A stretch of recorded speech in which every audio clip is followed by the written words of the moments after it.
We live in a time where masculinity is shamed and men don't know what it means to be a man. As a pastor and counselor, I've spent the better part of my life equipping and training others. My goal with this show is to translate my hard-earned experience into tools and tactics to help you become stronger as a man. This is the BraveCo podcast. I'm your host, Jason Vellet.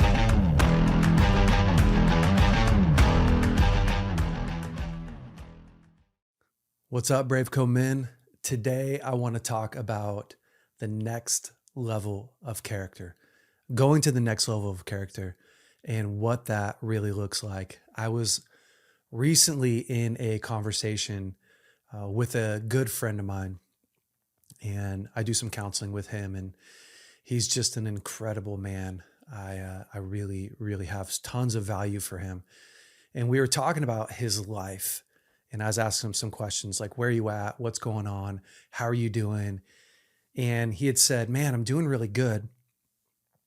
My life has been on track, but I still feel like I'm in this place where I'm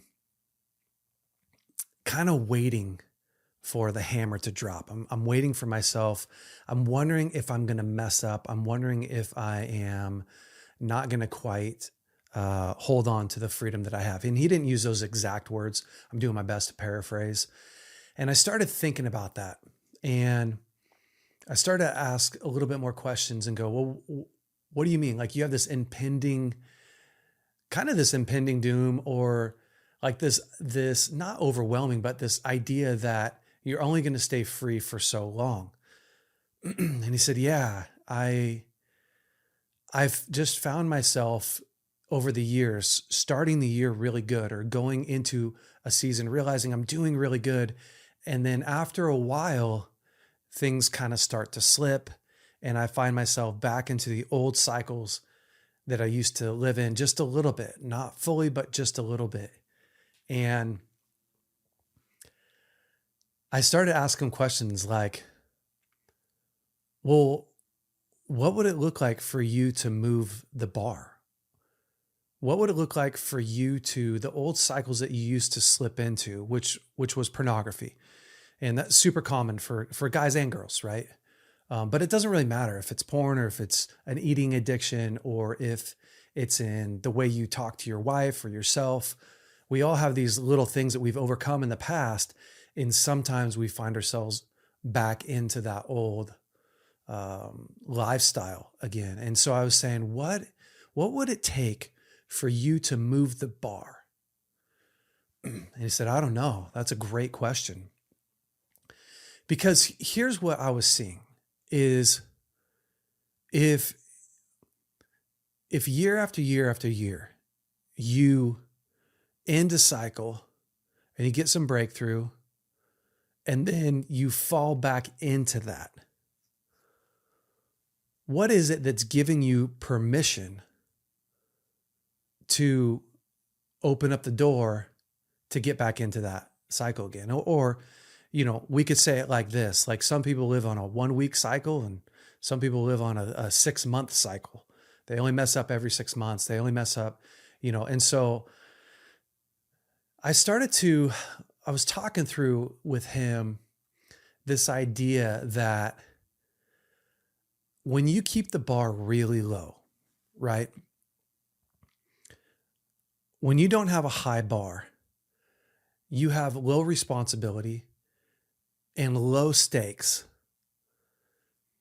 But the stakes are high enough, the responsibility is high enough that you could still feel good about yourself, but you never feel totally great about yourself. Like when you have a low bar, think about it.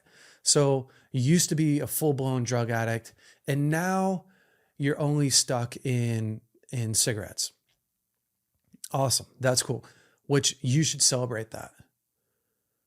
But after a while, you go, well, what would it take for me to stop smoking cigarettes? And you're like, I just don't really want to go through the pain of having to be disciplined enough, of having to really address the issues of why I still use cigarettes, the maybe anxiety that I'm using it for to cope with, or Sometimes it helps me get out of a low spot, smoking a cigarette, or just lowers my stress a little bit. And I just don't really want to solve that. Now, that's not typically a conscious thought. Usually those are unconscious or subconscious thoughts, but that's really what's going on, isn't it? Like, think about an area of your life where you have a low standard. I'm sure there's areas of your life where you have a high standard, but where in your life do you have a low standard? Well, why do you have a low bar set there? You have a low bar set there probably because when I look at my life, it's the same. Like, I don't want to put the effort and energy that it takes to raise that bar, because I can still feel pretty good about myself where I'm at right here without enduring a ton of pain. But the problem is you never actually feel really great about yourself in any area where you have a low bar. You just don't. And you never really get promoted and move forward in life and get into your full potential when you settle for these low bars. When I was talking to my friend, he was like, oh man, I didn't realize that that's what was happening. So here's what was happening in his life. As long as he didn't look at porn, as long as he didn't like fully dive into porn, he could every 6 months look at a woman in a swimsuit on Instagram or stay a little bit too long and maybe fantasize a little bit about this girl or that girl, and then confess to his wife and confess to his guy friends and still lead the group that he's leading and still do all those things and be okay. There wasn't a ton of consequence for it because he's still at the top of the guys that he's leading. He's still better than he was. So his wife's like, I understand. It's just kind of the battle you fight. It's not like looking at porn. It's not like it used to be. And he's found this really comfortable lull. Of, I don't have to go to the next level of character, and I can still feel good about myself right here. Well, the problem is that in and of itself is a prison, isn't it? It's a complete prison. It's completely cutting him off from the next level of authority, the next level of feeling proud, of responsibility, of leading more men, of leading his wife in an even more powerful way. And even, well, let me say this. So I started to go, okay, well, what do you think needs to happen in order for you to raise the bar? Because you can make this bar more painful. Like, he could go to his wife and say, I don't want you to be okay with me messing up and looking at girls with swimsuits. And actually, if it was painful enough, he wouldn't even stay here. The bar would be raised, but there's not enough pain in here. So that's one side to look at it, right? Like, when I get angry, I don't just go and kill the person that I'm angry at, because that would, it induce a bunch of pain in my life in a couple of ways. One, I would have to cope with the fact that I killed somebody. And two, the consequences in killing somebody wouldn't actually pay off. The benefit in that kind of retaliation wouldn't really pay off, right? So there's enough pain in it. There's enough pain in my life right now. Like, I don't scream and yell at my wife. One tiny small reason is, that would cause her a lot of pain, and therefore I would be in a lot of pain.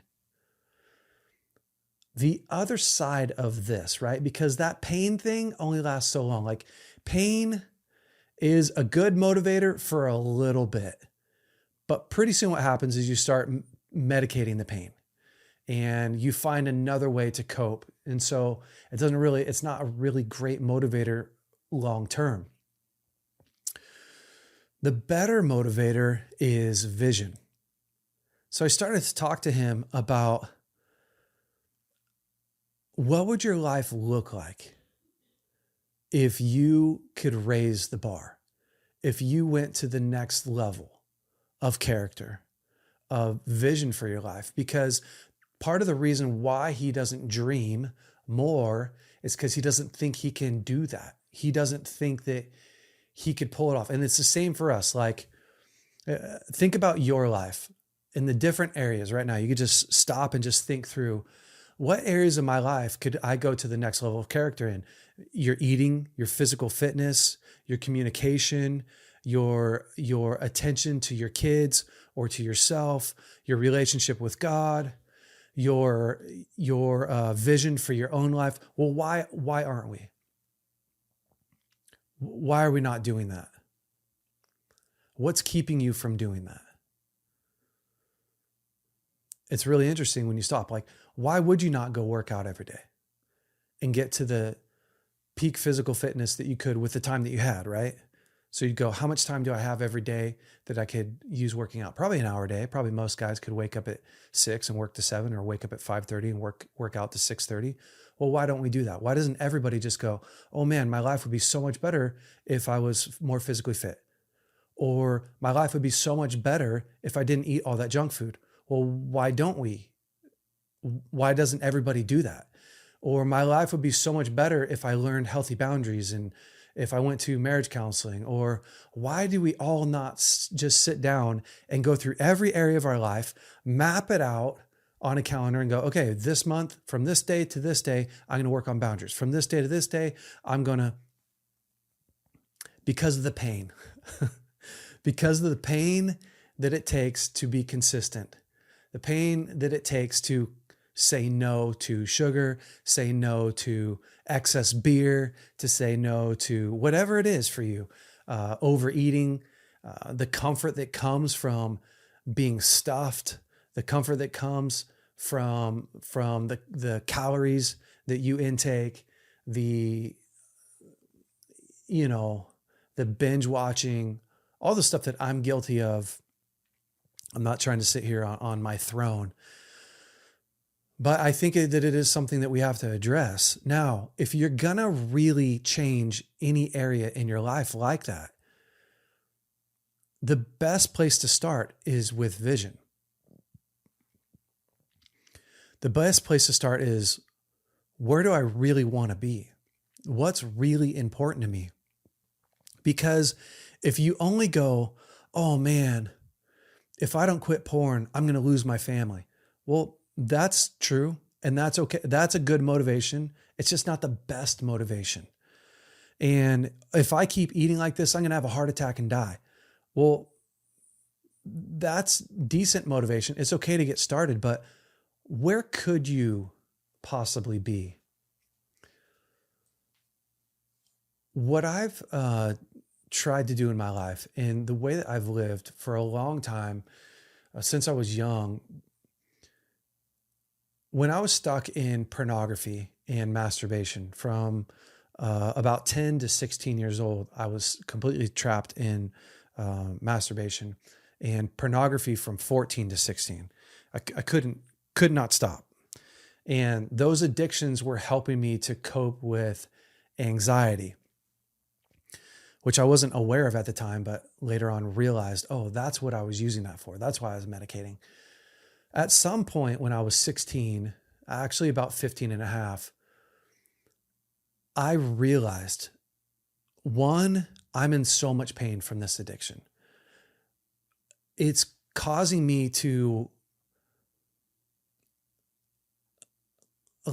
hate the life that I'm living in, because I don't feel proud of myself. I feel so much shame. I feel so much guilt, and I feel so much resentment in the years that I've wasted doing this stuff. But yet, why is it not enough pain to get me over this hump? And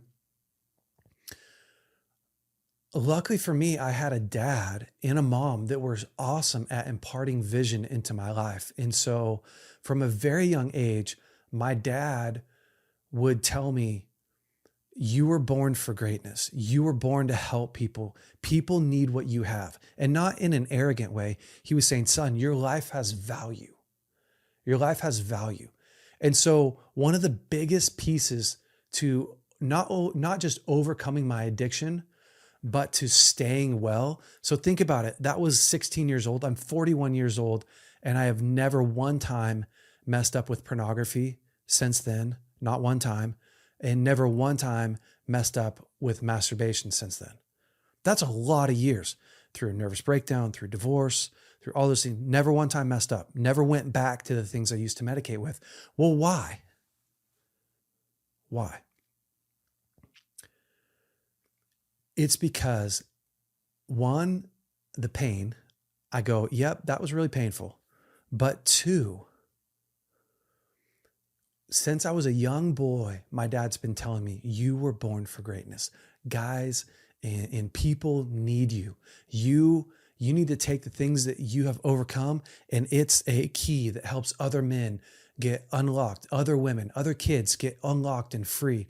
And I've realized the vision of what I am, of my life being a pillar of strength, of my life being a key for freedom into other people's lives, has been the thing that every single day I have thousands of reasons why porn's not worth it. Thousands.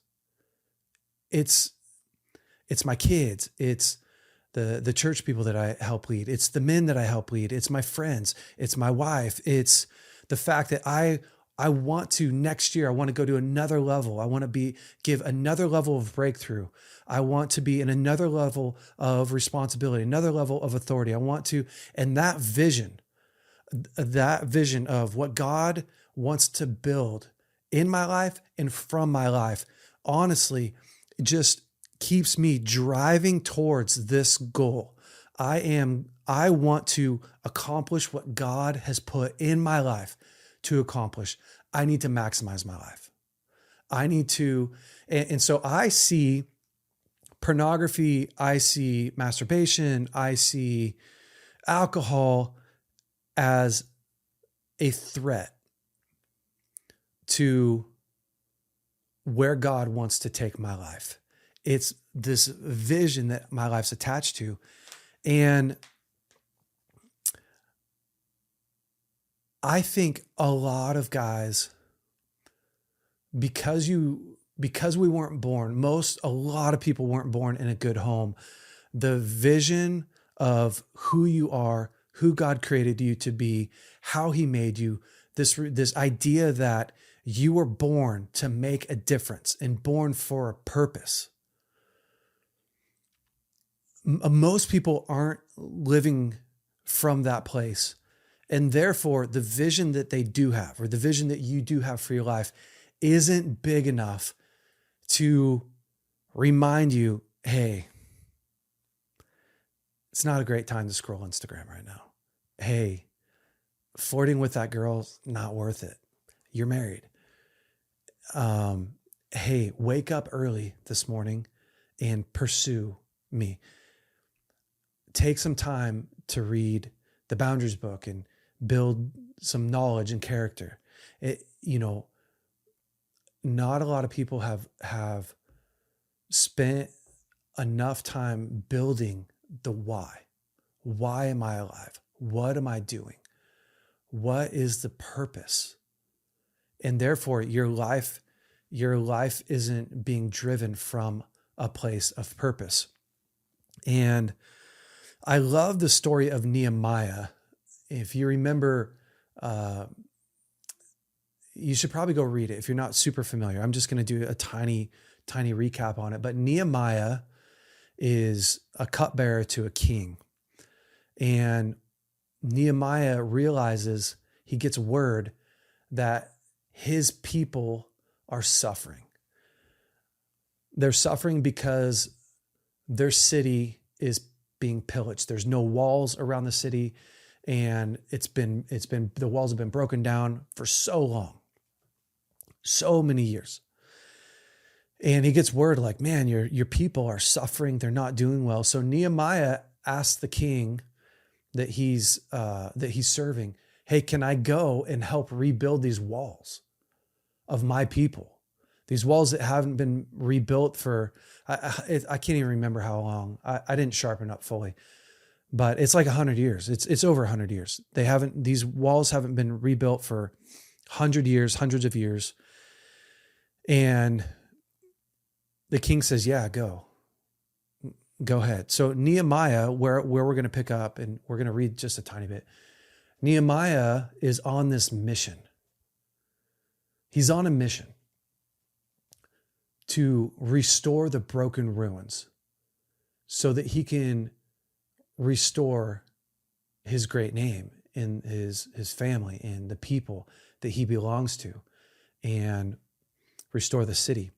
So he goes there and he observes the land, and he spies it all out. That I won't go through all of it, but he begins to rebuild the wall. He actually mobilizes everyone, creates a big strategy, big plan, gets everyone going.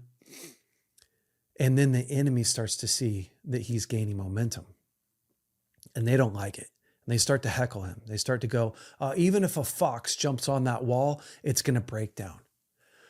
And they start to try to distract Nehemiah and go like, hey, why don't you come down here? But I love what Nehemiah says. So if you go to Nehemiah 6, verse 1, it says, when word came to Sanballat and Tobiah, those are the bad guys that don't like Nehemiah, and Geshem, the Arab, and the rest of our enemies, that I had rebuilt the wall and no gap was left in it, though up to that time I had not set the doors in the gates. So he's rebuilt the walls, but there's no doors yet. Sanballat and Geshem sent me this message. They said, come, let us meet together in one of the villages on the plain of Ono. But they were scheming to harm me. So I sent messengers to them with this reply. I'm carrying on a great project and cannot go down. Why should I stop the work while I leave it to go down for you? Check this out. 4 times they sent me the same message, and each time I gave them the same answer. Then the 5th time, Sanballat sent his aide to me with the same message, and in his hand was that, okay, we're not going to go there. I love it. If you even look at the words that Nehemiah says, why should I go down there? I'm doing a great work. Nehemiah was so confident about the mission that he was on, that when Sanballat and Tobiah and all the other dudes were going, hey, come on down here. Hey, you're not building that enough. He goes, listen, I've already got in my mind what I'm doing. I'm not going down to this valley of distraction. I'm not going down to this valley of, oh no. It's funny that it's called oh no. I'm doing a great work for God here. At one point, he actually says, I'm doing a great work for God. Nothing is going to distract me from that. And guys, if you haven't sat down and written out a mission statement for your life, what mission are you on? Where are you headed? What things do you need in your toolbox to get there? What standard of living do you need to live at in order to be able to execute that mission? If you're a dad, if you're a husband, that there's a high bar for that. If you're a believer, there's a high bar. There's a high bar that God he's created you for. And when I look at the great men in my life, like Bill Johnson or my dad, Chris Valentin, or John Eldridge, these guys that I consider friends, Danny Silk, the thing that they all have in common is they are mission-driven men. And because they're on a mission, they don't have time for the BS that other guys get caught up in. And because they're on a mission, every moment is critical. Now, they don't take it to the crazy degree, but every single day, my dad is sharpening the axe every day. Every day.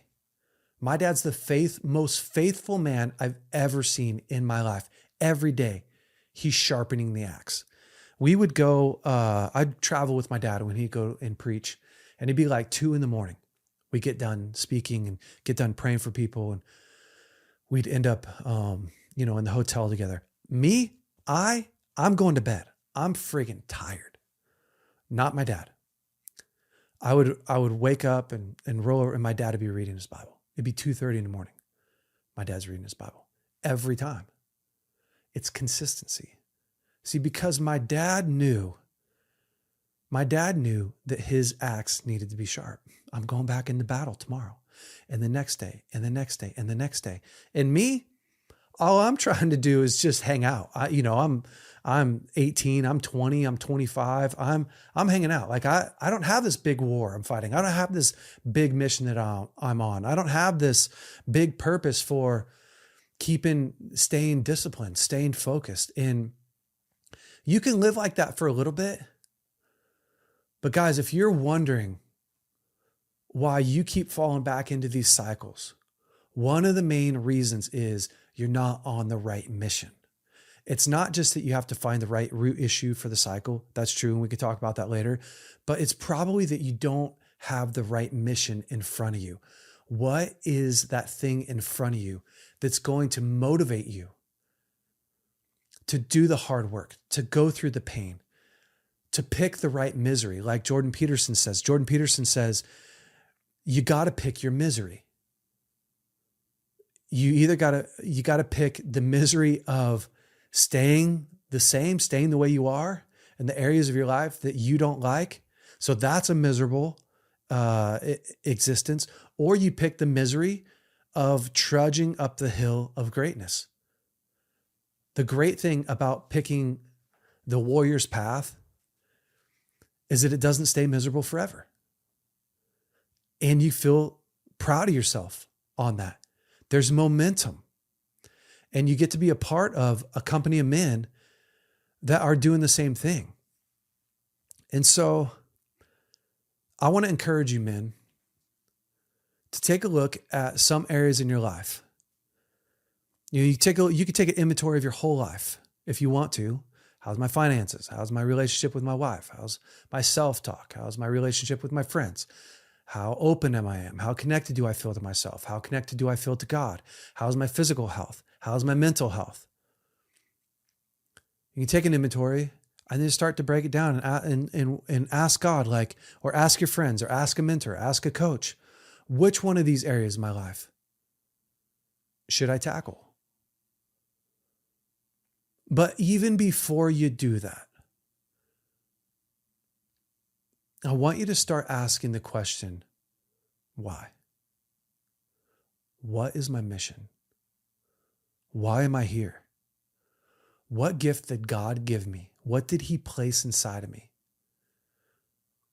that I was born for, that I was built for? And you don't have to figure out everything. In this season, right now, what's my greatest place of favor? What's my talent or gift mix in this season that I should be leaning into? And what's the purpose of this season? What's the purpose of this season? What responsibility have I been given this season that I need to steward? For some of you just became new dads. Okay, that's it right there. Let's focus on that. What would it take for you to be the best dad possible? And then envision yourself raising kids that are warriors, having a daughter that never craves, dating a man who has terrible character, because she knows what it's like to be connected to a man with great character. What does it look like to be the best dad in the world? I want to be the best dad in the world. That mission should drive you. What should it drive you into? Oh, learning parenting.